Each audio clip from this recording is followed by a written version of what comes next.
When you're on the journey of growing your beard out longer and longer, you're going to have many stops along this journey, some of them being awkward phases. Yes, unfortunately is plural. When you start growing, it kind of gets poofy and grows out. That's a little awkward. Then you finally get it to wrap to your face just in time for it to start wanting to face down rather than towards your neck. That's awkward. Then you get to the collarbone, the collar stage where it starts flaring out. That's awkward. Then you get to the French fork stage. It's every bit along the way you have challenges. However, there are really cool, what I call like level up moments or achievements, I guess, in a way. One could be, again, your beard facing down now. Awesome. Another is when you put a shirt on and your beard gets stuck underneath it and you need to like, bloop, like pop it out of your shirt. That's really cool. But for me, the best moment, the best level up is that first time you feel wind blowing through your beard. It's hard to explain to someone that hasn't been there, but it's magical. It just feels right. It feels natural. If you got a little bit of sweat or some condensation on your beard and then the air hits it and it's like free air conditioning, it's amazing. However, lately, aka this hot summer that we had in Michigan, finally we're kind of getting into fall weather, I experienced what I would call a wind-whipped beard for really the first time that I can remember. My experiences prior to this summer with wind going through my beard were entirely positive and amazing. The difference with a wind-whipped beard, and I know some of you know this because you ride motorcycles, you're in outdoor environments where this is happening, your beard feels terrible. You cannot run like right now, run my fingers through my beard nice and easy. Let's get it all put back together. It looks good, right? I can run my fingers through my beard. I can go down and it feels good. No.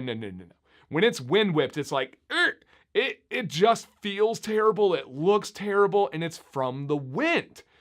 Now, I'm going to give you guys the solutions real quick here, introduce myself, and then give you some nerdy details on why this is happening in case you enjoy that.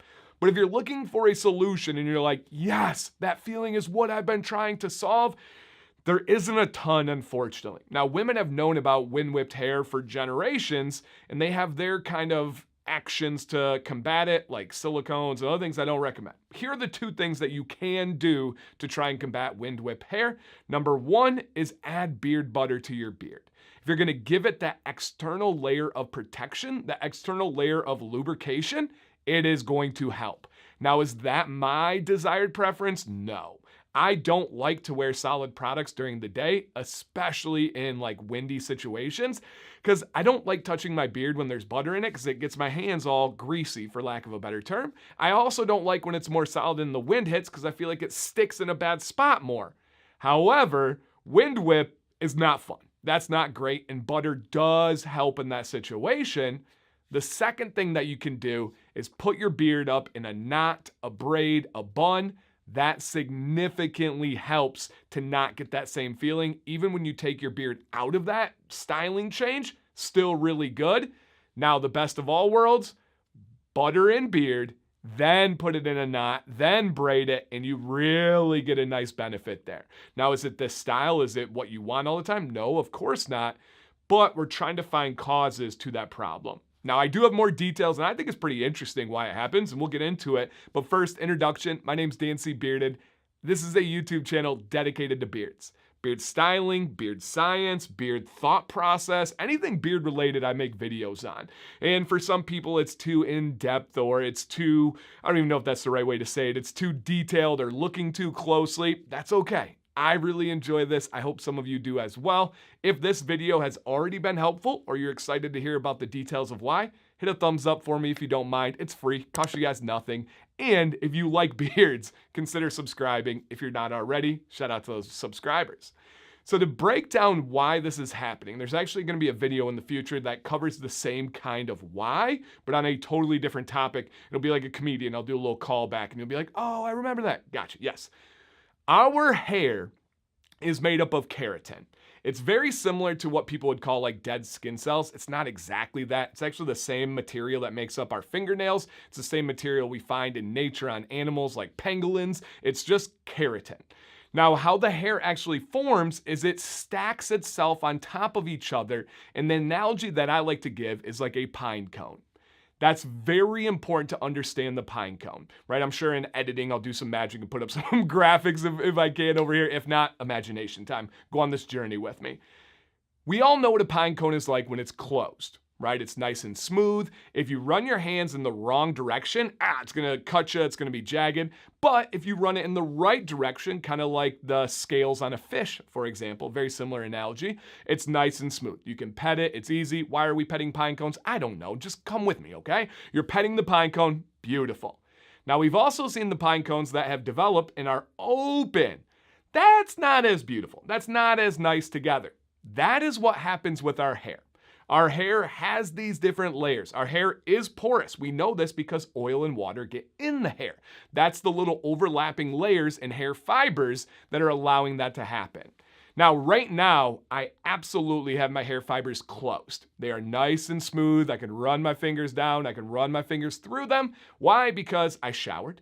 I washed. Today was a conditioner day. I use conditioner every other day. I wash every single day. After the shower, I used beard oil and I used heat. My hair is entirely closed. It's nourished. It feels great. What happens when you get the right conditions on a wind-whipped beard is that wind, and usually a combination of heat, sometimes humidity, which kind of defies the logic, but it is how it works.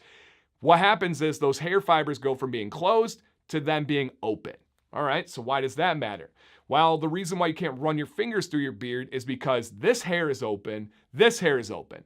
Normally when they're closed, they just hang out, maybe a little bumping and grinding on each other. Hey, yo, it's like middle school dance, so let's have a little bit of space, but it works. It really does work.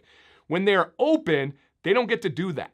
They catch each other like Velcro, and then you come in and try to run your fingers through your beard. No. Wind Whipped has a different idea. They're all locked in place. So to combat that, we can add a protective layer of lubrication with butter. Balm, not quite as good, a little bit too stiff for it. And if you want to be able to put your beard up in a knot or in a braid, what is the difference there? Surface area. The more surface area you have, the more impact that breeze and that wind is going to have on the hairs. If we bring them all together, there's not as much wind getting through it. There's not as much surface area that it's covering. That makes all the difference, truly all the difference. So those are the two solutions. To end with a conclusion here, number one, have you guys ever experienced this? Do you know what I'm talking about? Or are you me 2-3 years ago and you would have said this, but I'm like, I don't really know, man, don't know what to tell you.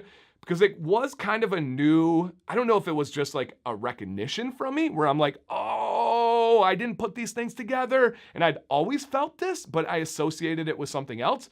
Or if this really was the first time I experienced a truly wind-whipped beard. Let me know. I genuinely want to know. If you have no idea what I'm talking about, please down below. If your beard is too short, please down below. And then additionally, is there something else that you have found that has worked? Other than like covering it, we know that can do a job. But for me, I'm out watching soccer all summer in 90+ degree weather, wind like crazy, pierced sun. I'm not going to cover my beard. It's just not going to happen. But let me know any other tips or tricks you guys have, any experiences. And of course, what questions do you have? What do I need to clarify or dig deeper on?